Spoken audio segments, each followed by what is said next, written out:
Good morning students. आज हम पढ़ेंगे पाठ 11 महामानव, जिन्हें लिखा है अनवर आलम ने। आज से लगभग 1400 साल पहले की बात है।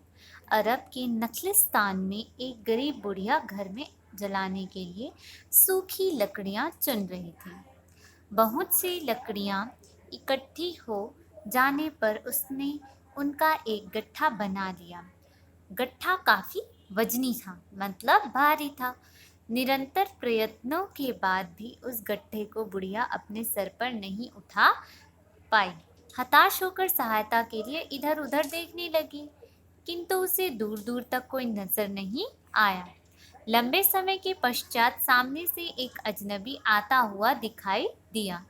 बुढ़िया ने उसे सहायता के लिए पुकारा, बेटा जरा हाथ लगाकर यह गट्ठा मेरे सिर पर रख दे।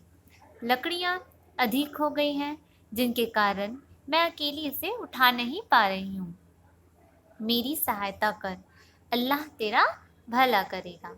राहगीर ने मुस्कुराते हुए कहा, अम्मा तू तो बहुत कमजोर है, इतना बड़ा गट्ठा कैसे उठा पाएगी? मैं भी शहर की ओर जा रहा हूँ, ला इसे मैं उठा लेता हूँ। बुढ़िया के बार बार मना करने पर भी राहगीर ने लकड़ियों का गट्ठा अपने कंधे पर उठा लिया और बुढ़िया के साथ साथ चलने लगा। बुढ़िया उसे दुआएं देने लगी, बेटा अल्लाह तुझे इस उपकार का फल अवश्य देगा। राहगीर ने विनम्रता से कहा, अम्मा इसमें उपकार की क्या बात है? यह तो हमारा मानवीय कर्तव्य है कि हम बूढ़े, कमजोर और लाचार लोगों की सहायता करें। कर्तव्य को उपकार कहकर मुझे शर्मिंदा मत करो।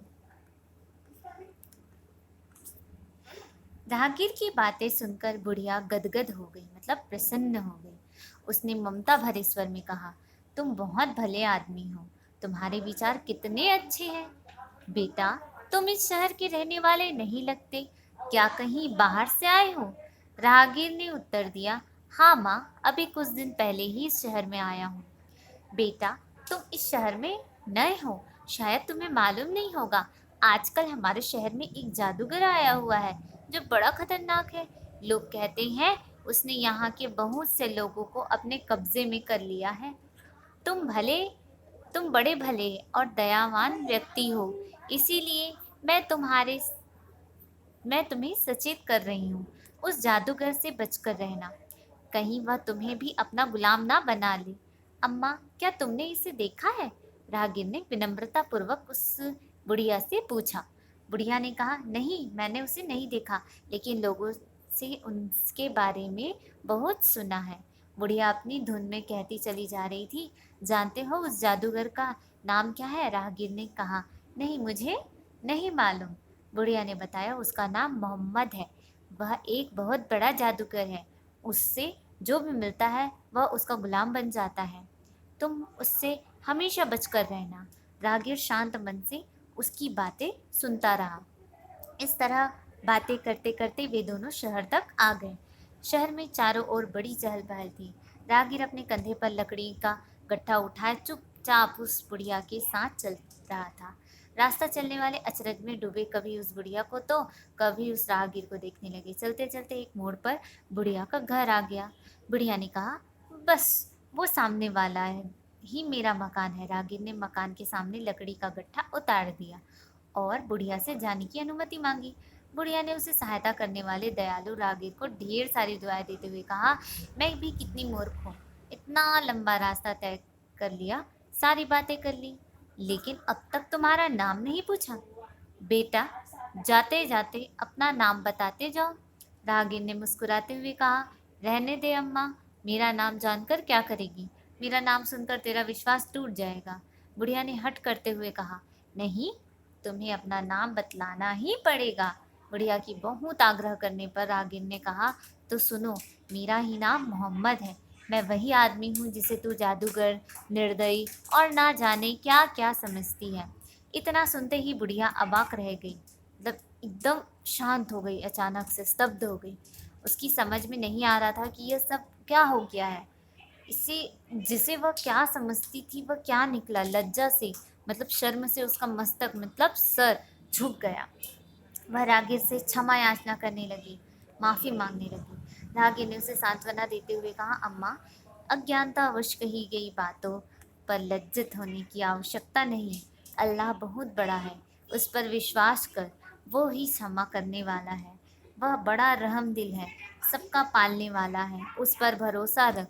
इतना कहते हुए राहगीर आगे बढ़ गया। बुढ़िया उसे श्रद्धा और स्नेह भरी निगाहों से अपलक देखती रही। उसे क्या मालूम था कि उसकी सहायता करने वाले और कोई नहीं, स्वयं इस्लाम धर्म के प्रवर्तक हजरत मोहम्मद थे। वह लज्जा और पश्चाताप की पीड़ा से तड़प उठी और अल्लाह से क्षमा याचना करने लगी। तो हमने बहुत से महापुरुषों की जीवनी पढ़ी है। और आज हमने किनकी जीवनी पढ़ी है? इस्लाम धर्म के प्रवर्तक हजरत मोहम्मद की। ठीक है, तो ये पाठ आप लोगों को समझ में आया होगा। शब्दार्थ देखिए, ये कोष्टक में जो लिखा आया हुआ है, देखिए यहाँ पर जो आप कोष्टक में देख रहे हैं वो आपको खाली स्थानों में भरना है। जैसे अवाक, यहाँ पर जो अवाक है, देखिए यहाँ पर जो अवाक है, जो खाली जगह है, वहाँ पर क्या आएगा? बिना पलक झपकाए, ये आखिरी वाला अवाक के क्या आएगा? बिना पलक झपकाए। और अजनबी, देखिए ये वाला जो है ना ब्लैंक, ये जो दिख रहा है ब्लैंक, अजनबी, अजनबी को क्या बोलते हैं? अनजान या बिना जान पहचान वाला। ठीक है, और सॉरी, आवाक का बेटा बोल ना पाना आएगा। ठीक है, आवाक का बोल ना पाना। और अपलक मतलब होता है बिना पलक झपकाए। ठीक है, तो इस आप शब्दार्थ अपने कर लेंगे। जो भी आपको दिक्कत रहती है, शब्दार्थ के जो वर्ड्स होते हैं वहाँ से आप देख सकते हैं कि किसका क्या अर्थ है। इसमें टिप्पणी है, नखलिस्तान कहाँ है? मरुस्थली प्रदेश में स्थित हरा भरा स्थल जहाँ पेड़ पौधे उगते हैं, उसे क्या बोले हैं? वही नखलिस्तान है। तो ये पाठ आप लोगों को समझ में आया होगा। शब्दार्थ अच्छे से पढ़ लेंगे, जब चैप्टर समझेंगे, अच्छे से सुनेंगे। ठीक है, थैंक यू स्टूडेंट्स।